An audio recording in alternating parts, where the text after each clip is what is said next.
April 28, 1945, the East China Sea, approximately 20 miles to the southeast of a Japanese naval formation. Lieutenant Commander James Patterson, manning the controls of his PB-4Y2 privateer aircraft at an altitude of 15,000 feet, observed the radar operator diligently tracking 4 faint signals on the screen. These were Japanese vessels, unseen by his crew. Suspended within the bomb bay were 2 ASMN-2 bat-guided missiles. These were such groundbreaking armaments that the Imperial Japanese Navy remained confounded by their impact, even after numerous encounters. Target bearing 045, range 18 miles, the radar operator announced. These would be the final words uttered concerning ships that had once carried living souls, now reduced to mere glowing markers on a cathode ray tube.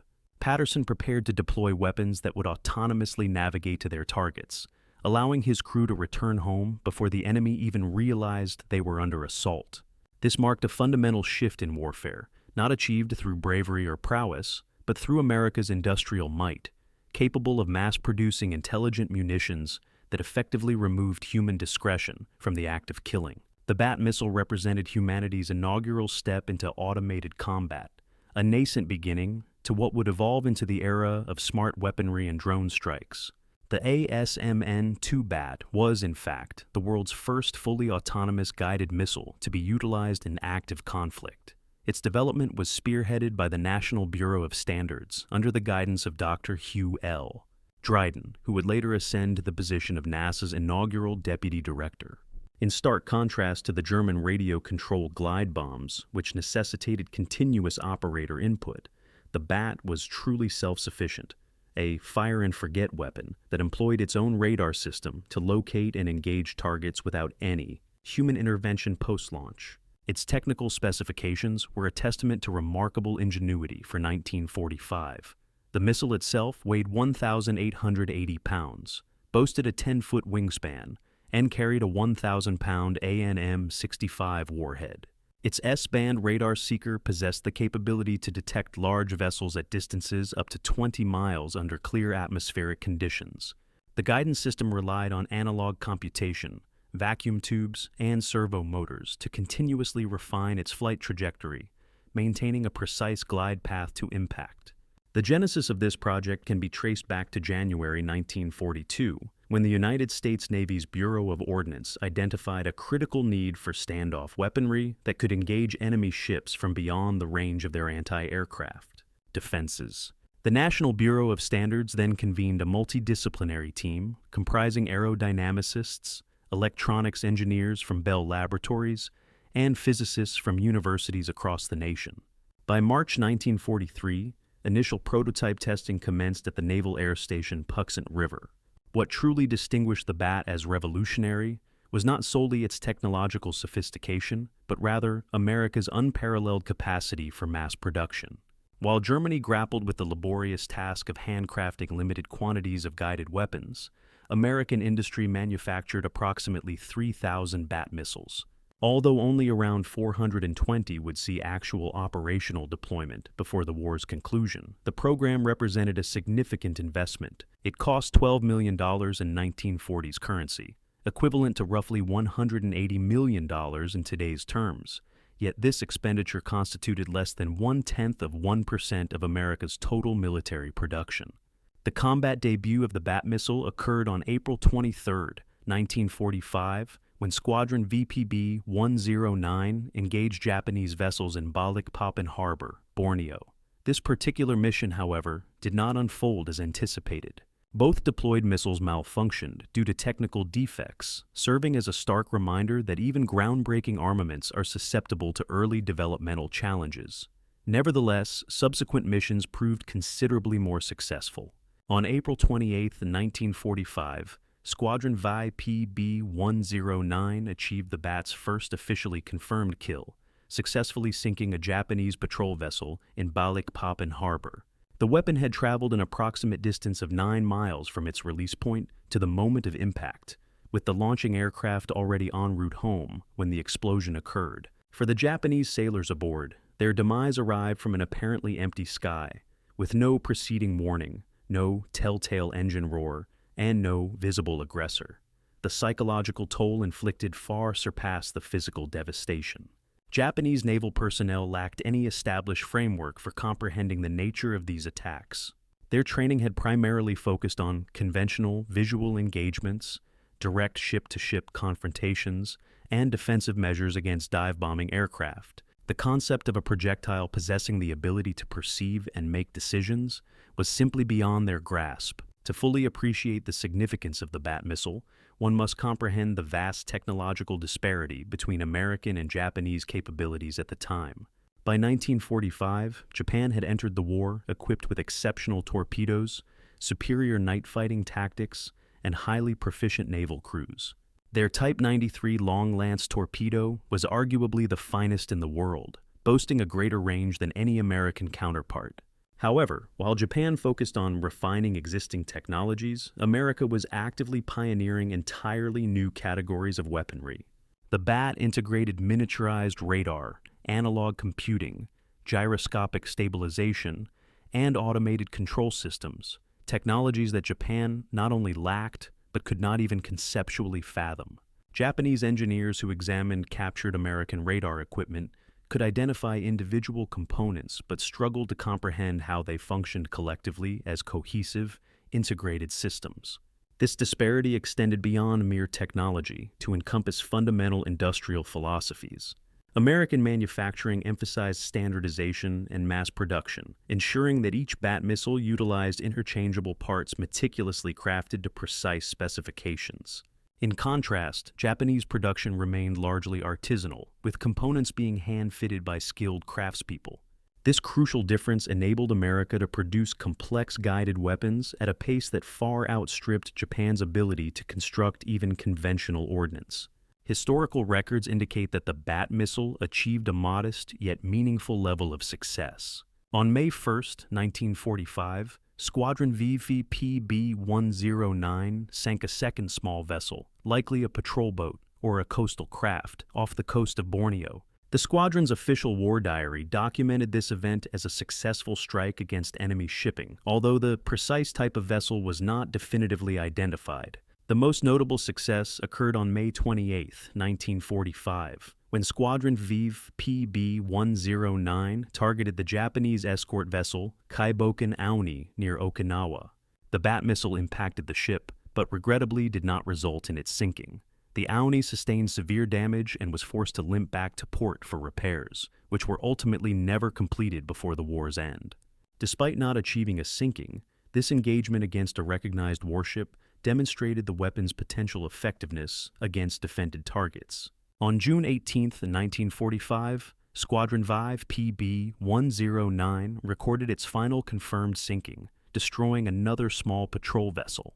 Furthermore, the squadron managed to destroy at least one oil storage facility on land, thereby proving the Bat's capability to engage stationary targets in addition to maritime objectives. These three confirmed sinkings, all of relatively small vessels, might appear insignificant when juxtaposed with the thousands of ships lost to conventional attacks. However, they represented something far more profound: concrete evidence that warfare could be conducted by machines operating autonomously, independent of human command. Other squadrons equipped with the Bat, namely VPB-123 and VPB-124, reported no confirmed successes.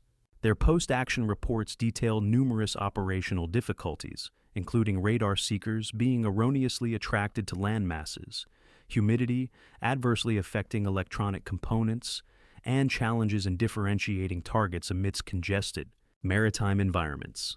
Crews frequently resorted to jettisoning their missiles without attempting an attack, rather than risk the perilous journey back to base with armed ordnance. Post-war assessments conducted by the Joint Army-Navy Assessment Committee concluded that the Bat's combat effectiveness was, at best, mediocre under actual operational conditions. The weapon performed admirably during testing against isolated targets in open water, but it struggled significantly within the complex and unpredictable environment of real warfare.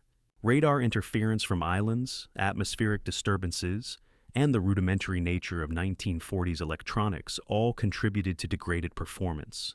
Nevertheless, even this limited success instilled considerable fear among Japanese naval personnel. They possessed no effective countermeasures, no comprehension of the force attacking them, and no viable defense. Ships struck by Bat missiles reported being hit, seemingly from nowhere, by weapons that offered no prior indication of their approach. The psychological impact far outweighed the physical damage inflicted. The Bat missile program stood as a stark illustration of the fundamental divergence between American and Japanese wartime strategies. America could readily allocate millions of dollars to develop a weapon that ultimately sank only 3 small vessels, primarily because this investment advanced technologies that would shape future conflicts. Japan, conversely, was unable to even conceive of such advanced armaments, let alone devise effective countermeasures. American manufacturing methodologies facilitated rapid iterative improvements. When early Bat missiles exhibited susceptibility to humidity affecting their electronics, engineers swiftly engineered enhanced sealing techniques. When radar seekers began locking onto landmasses instead of intended ship targets, software modifications, though not referred to as such at the time, were implemented to refine target discrimination. Every identified issue was met with swift resolutions that were integrated across the entire production line. Japanese forces, on the other hand, encountered significant difficulties in maintaining their existing equipment. By 1945, severe fuel shortages often prevented ships from sailing. The quality of ammunition had deteriorated due to material scarcities, and radar units, of which there were few, frequently malfunctioned due to a lack of replacement parts. The technological disparity was not merely about advanced weaponry, but extended to fundamental industrial capacity. Behind the development of the Bat missiles stood thousands of American scientists and engineers who approached warfare as an engineering problem requiring a solution. Dr. Hugh Dryden, who led the National Bureau of Standards team, viewed the project through the lens of aerodynamics and control theory rather than purely military strategy. His team included specialists in fields that had only recently emerged before the war, such as servo mechanisms, analog computing, and radar technology. On the Japanese side, naval officers trained in traditional warfare found themselves confronting armaments that rendered their lifetimes of preparation obsolete. The deeply ingrained emphasis on spiritual fortitude, warrior valor, and aggressive tactics proved utterly ineffective against weapons that could kill from beyond the range of human vision. The samurai ethos that informed Japanese military culture offered no counter to America's burgeoning industrial warfare. The Bat missile attacks inflicted a unique psychological trauma upon Japanese sailors. While death in combat was a known and accepted risk, succumbing to invisible, intelligent weapons challenged their fundamental beliefs about warfare and honor. Survivors recounted feelings of profound confusion, helplessness, and a pervasive sense that they were engaged in something far beyond conventional combat. While the Bat missile represented the vanguard of automated warfare, Japan's response took the form of the extreme opposite, the kamikaze. Where America sought to shield its pilots from harm through technological advancement, Japan transformed its pilots into human-guided missiles through ideological fervor. This stark contrast vividly illuminated the divergent civilizational approaches to conflict. The kamikaze program, initiated by Vice Admiral Takejiro Onishi, was explicitly conceived as a means to counter American technological superiority through an assertion of spiritual supremacy. "We cannot match American science," Onishi famously declared, "but we possess what they lack, warriors willing to die." The concurrent development of these opposing strategies, mechanical precision versus human sacrifice, defined the final stages of the Pacific War. American sailors facing kamikaze assaults experienced a terror akin to that felt by Japanese sailors when targeted by guided weapons. Death arrived with a swiftness that defied anticipation, delivered by attackers who proved impervious to deterrence. However, where the Bat signified the future of warfare, kamikaze attacks represented the final, desperate stand of a martial tradition being overwhelmed by industrial modernity. The operational deployment of the Bat missile was situated within the broader context of America's systematic campaign to cripple Japan through overwhelming technological superiority. Operation Starvation, conducted by B-29 bombers employing magnetic and acoustic mines, had by April 1945 effectively neutralized Japanese coastal shipping. Submarine warfare had decimated the majority of Japan's long-range merchant fleet. The Bat missile added yet another layer to this comprehensive interdiction strategy. While the Bat's direct material contribution, the sinking of 3 small vessels, was quantitatively minimal. Its psychological impact amplified the effectiveness of all other American operations. Japanese ship captains grew hesitant to sail, even in regions where bat-equipped squadrons were not actively operating. The mere specter of a guided weapon attack exacerbated the paralysis gripping Japanese maritime activities. American planners deliberately amplified this psychological warfare. Intelligence officers ensured that Japanese forces were made aware of the bat missile through various channels, including deliberately allowing captured documents to fall into enemy hands, broadcasting reports about thinking bombs over the radio, and ensuring that survivors of attacks could disseminate accounts of their experiences throughout the fleet, thereby spreading fear. The bat missile represented a remarkable technological achievement, yet it also underscored the inherent limitations of 1940s technology. The analog computer that governed its flight consisted of vacuum tubes prone to failure, mechanical servos requiring meticulous calibration, and radar systems easily susceptible to environmental interference. Successful engagement demanded near-perfect conditions, clear weather, isolated targets, and fully functional electronics. These constraints provide a crucial context for understanding the weapon's modest combat record.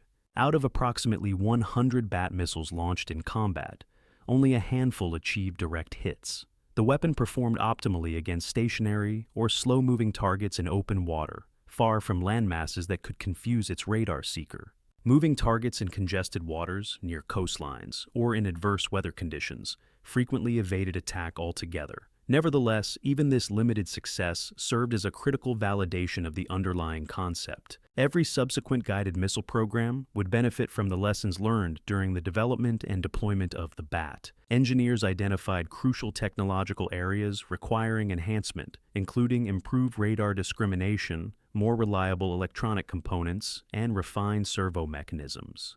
The BAT was less a fully realized weapon system and more a crucial proof of concept, demonstrating the feasibility of automated warfare.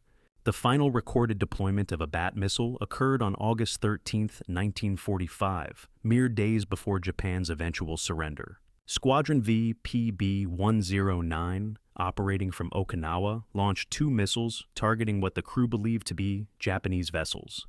Both projectiles missed their intended targets, a fitting, if somewhat anticlimactic, conclusion to a weapon that ultimately promised more than it initially delivered, yet undeniably signaled a profound revolution in the nature of warfare. By the war's end, approximately 420 BAT missiles had been deployed to the Pacific theater, with only about 100 actually expended in combat. The remaining inventory was returned to the United States, where further testing persisted until 1948. These post-war evaluations yielded disappointingly inconclusive results, leading the Navy to formally remove the BAT from its operational inventory by the early 1950s. Despite its ultimate failure as a deployable weapon system, the BAT's significance as a technological demonstrator cannot be overstated. Every American guided missile that followed, from the Sidewinder to the Tomahawk, incorporated crucial lessons derived from the BAT program. The engineers who contributed to the BAT's development went on to spearhead advancements in Cold War missile systems. Dr. William M. Land, who played a key role in the BAT's guidance system, later developed the Sidewinder air-to-air missile, building upon principles first validated by the BAT. Military historians continue to debate the BAT missile's precise historical importance. Its combat record, marked by the sinking of 3 small vessels, hardly seems commensurate with the $12 million investment and the immense engineering effort involved. Critics rightly point out that conventional bombing achieved far more substantial results at a considerably lower cost. A single successful torpedo bomber sortie, for instance, might have sunk more tonnage than the entire BAT program accomplished. However, this narrow perspective overlooks the BAT's true, overarching significance. It conclusively demonstrated the practicality of guided weaponry, the viability of autonomous systems in combat scenarios, and foreshadowed a future of warfare where sensors and computers would supersede the dominance of human skill. The BAT represented the foundational step toward precision-guided munitions, technologies that would fundamentally transform aerial and naval warfare in conflicts such as Vietnam, the Gulf War, and beyond. Furthermore, the BAT exemplified America's industrial philosophy, a willingness to invest in groundbreaking technology even when the immediate returns were uncertain. While Japan struggled to maintain its existing military capabilities, America actively explored and developed entirely new categories of armaments. This forward-looking approach to innovation, more than any single weapon system, ultimately proved decisive in determining the war's outcome. Japanese naval records from 1945 reveal widespread confusion regarding the nature of the attacks they were experiencing. Some accounts referred to guided torpedoes, while others described unmanned aerial vehicles or even speculated about the deployment of death rays. This profound inability to comprehend the threat rendered the development of effective countermeasures an impossibility. Post-war interviews with Japanese naval officers revealed the deep psychological impact of confronting automated weapons. While they understood and accepted defeat due to being outproduced, outgunned, or outnumbered, being killed by intelligent machines struck at the very core of their fundamental assumptions about warfare. Several officers expressed a sentiment that they were facing not merely superior technology, but an entirely different conception of what warfare entailed.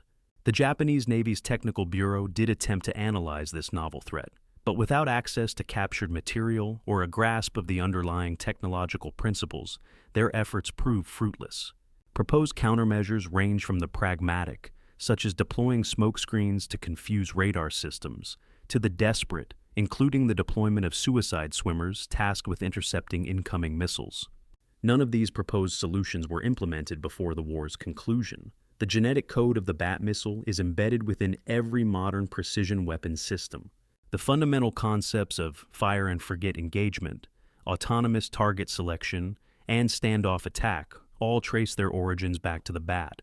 Modern anti-ship missiles, such as the Harpoon and Exocet, are direct descendants, incorporating the same core principles augmented by vastly improved technology.